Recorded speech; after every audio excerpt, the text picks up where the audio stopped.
Okay, so I promised a video on the spinning top versus bats and how to spin from the fold.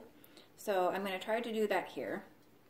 I have here some little bats that I made, little mini bats.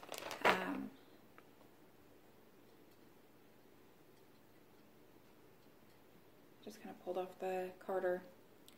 And these are carded, but you can still kind of see, if you look at the fibers, you can see a directionality to it, the way that the carder feeds in. Let's see if you can. But it's a little bit more chaotic than you would get with standard comb top. You can see how it's not totally straight there. But you can see the general direction that the fiber is. Versus this commercial comb top, you can definitely tell the direction. And pulling it apart, you don't really see any difference in the direction, really. It's all straight one way. So when you're working with support spindles, it can be easier a lot of times to work with something where you have a bat, because when you're spinning long draw, what you want to do is get some air into it, and it will actually feed into the spindle smoother with one hand. So this type of thing I tend to reserve more for a drop spindle or spinning on my wheel.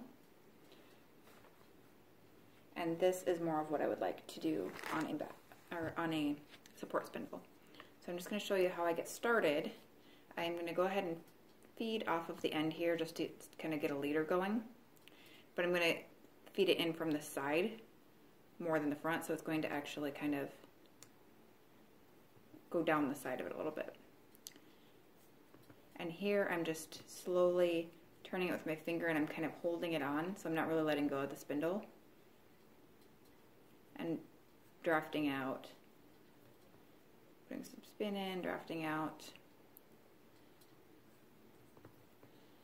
Go ahead and get a good flick in.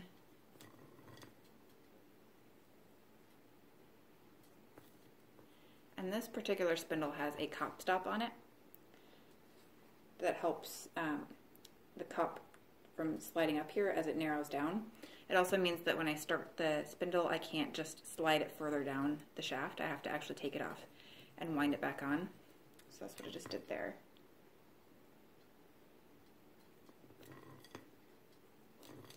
Okay, and that's a decent start. So when people talk about spinning from the fold, what you do is you find the directionality of the fiber that you're working with, and basically you just loop it over your fingers like this. And then the part that's closest to the tip of your fingers, you're going to kind of pull off. And what happens is it pulls from, you can kind of see how it's pulling off in a bit of a funnel there. So you're actually trapping some air in the core.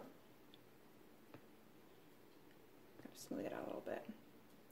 You're trapping some air in the core of your fiber, and it pulls off evenly from all of the different sides.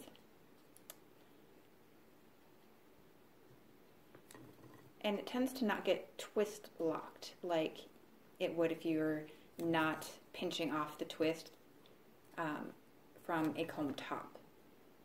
This is a lot easier to deal with one-handed. And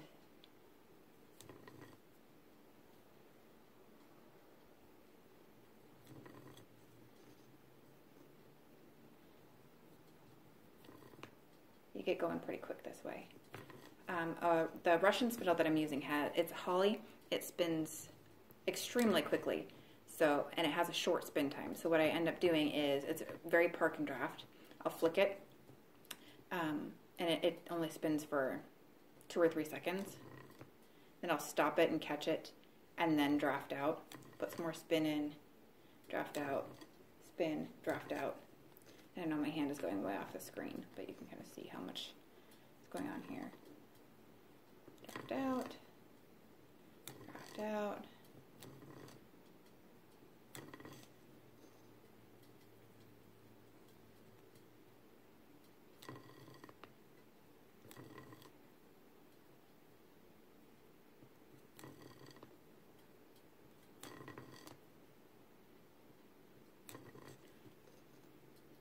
So that's really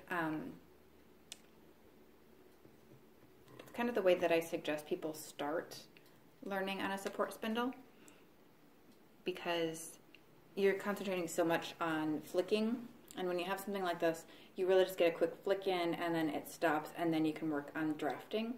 And when you're doing from the fold, you really have a little bit more leniency with what your fingers are doing, because you're not trying to constantly pinch off the twist from going up into your drafting hand. It's not as important. Whereas if you're doing something like this and it starts feeding in, it's very easy to twist lock the entire end of it, and then it's not going to go anywhere. You're not drafting anything. If I were to spin a comb top like this, I would break off a section and fluff it out like this, and then just do the same thing. I'd fold it over my finger. So it's not that you can't do it. You absolutely can.